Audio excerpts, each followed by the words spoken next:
চলতি বছর চীনে বিদেশি পর্যটকের সংখ্যা অব্যাহতভাবে বাড়ছে। এতে করে নতুন গতির সঞ্চার হয়েছে পর্যটন খাতে।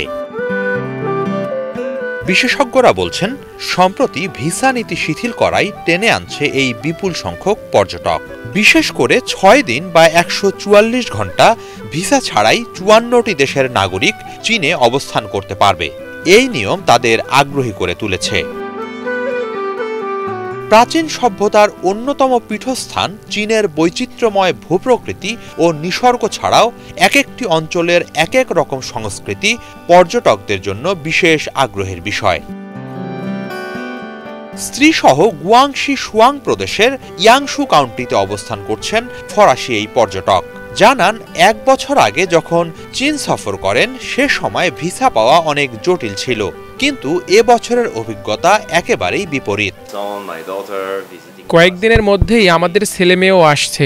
ভিসা পাওয়া এখন অনেক সহজ। ওরা শুধু বলেছে আমরা পর্যটক, ব্যাস ভিসা হয়ে গেছে।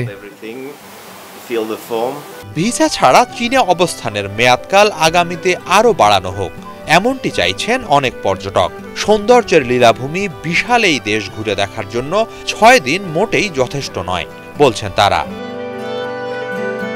পরিসংখ্যান অনুসারে চলতি বছরের জানুয়ারি থেকে জুন পর্যন্ত কেবল ইয়াংশু কাউন্টিতেই ১.৫ লাখ বিদেশি পর্যটক ভিড় করেছেন, যা গত বছরের একই সময়ের তুলনায় ৭১০% বেশি। জাতীয় হিসাব অনুসারে এবছরের প্রথম ৭ মাসে ১,৭০,০০,০০০-এরও বেশি বিদেশি পর্যটক আকাশ, জল ও স্থলপথে চীন সফর করেছেন। এটি গত বছরের একই সময়ের তুলনায় ১৩০% বেশি। হিজল জোবায়ের, বাংলা ভিশন।